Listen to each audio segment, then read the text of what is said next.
Poor Economics, a radical rethinking of the way to fight global poverty by Abhijit Banerjee and Esther Duflo, Nobel laureates in 2019, is a transformative work in development economics, offering a data-driven approach to understanding and addressing global poverty.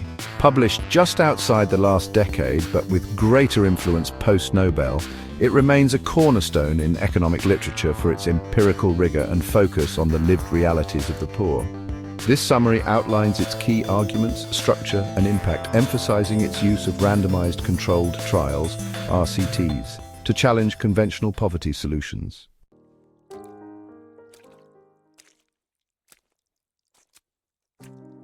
Banerjee and Duflo, MIT economists and founders of the Abdul Latif Jameel Poverty Action Lab, or JPAL, argue that traditional approaches to poverty, top-down aid or market-driven growth, often fail because they rely on assumptions, not real evidence about how the poor live and make decisions. The book calls for a radical rethink using RCTs, like medical trials, to test small interventions and discover what actually works. Written accessibly, it blends fieldwork stories with analysis aimed at policymakers, academics, and general readers. Structured around key aspects of the poor's lives, health, education, finance, and entrepreneurship, the book draws on RCTs conducted in countries like India, Kenya, and Morocco.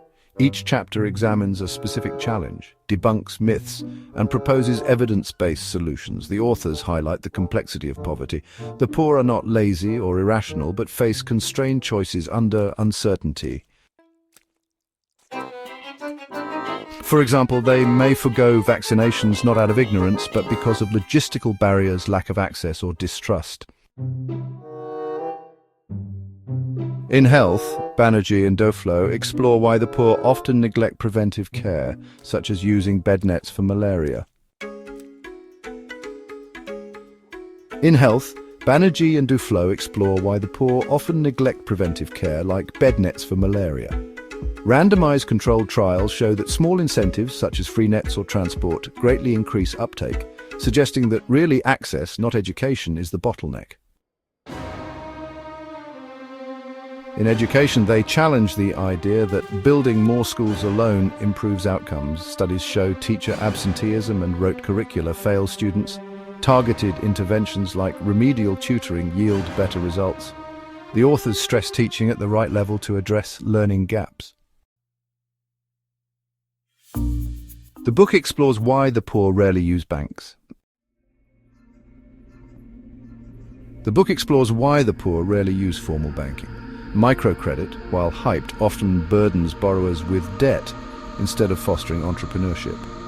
Randomized controlled trials show that simpler tools like savings accounts or mobile banking better meet their needs. In entrepreneurship, Banerjee and Duflo challenge the idea that the poor are hidden tycoons just waiting to break out. Most people run small businesses out of necessity, not out of burning ambition, and often lack the capital or skills to really scale up. Modest grants or training can help, but big barriers like market access still remain.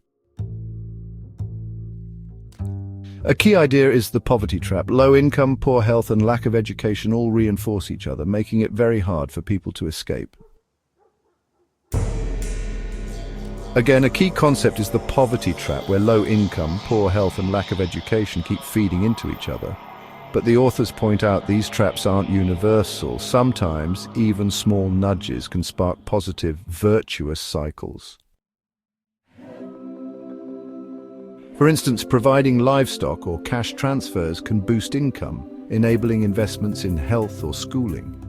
This granular approach contrasts with grand theories, emphasizing context-specific solutions over one-size-fits-all development policies. The book's impact is profound.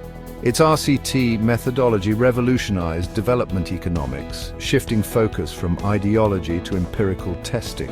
JPAL's work has influenced policies worldwide, from India's school reforms to Kenya's health programs. Critics, however, note that randomized controlled trials can be a bit narrow, often missing broader structural issues like trade or governance, and scaling up successful pilots is pretty challenging. Some folks also argue the approach underplays the role of macroeconomic growth. Poor economics is vital for its humane, evidence-based perspective.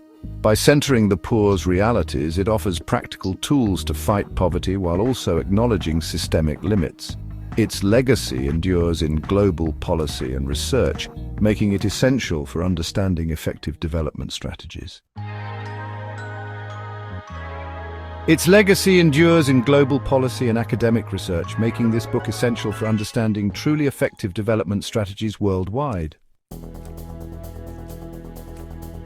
This has been Abhijit Banerjee and Esther Duflo's Poor Economics, a radical rethinking of the way to fight global poverty and how we can make a difference. This has been Abhijit Banerjee and Esther Duflo's Poor Economics, a radical rethinking of the way to fight global poverty. Cheers for watching Speedbook Reviews. Please give the video a thumbs up and subscribe to our YouTube channel.